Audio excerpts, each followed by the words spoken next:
Ano yan, Parpar? Ba't gumagalaw?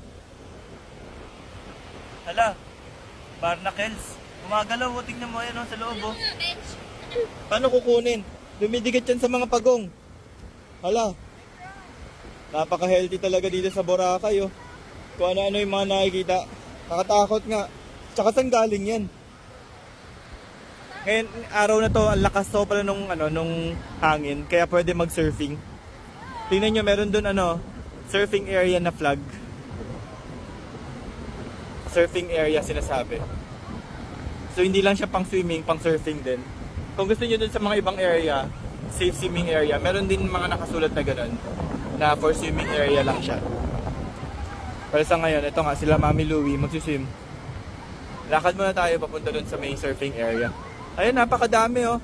Par, napakadaming surfboard, par. Itong mga nakikita ninyo yan sa sahig. Ano yan, mga galing sa ibang lugar yan. Tingnan nyo, mga nahugot na seaweed. Hindi po yan galing ng Boracay. Tingnan nyo naman yung Colgate oh.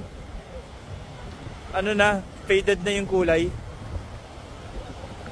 Ay, ano yan, Mami Louie, ano yung hawak mo? Crabs.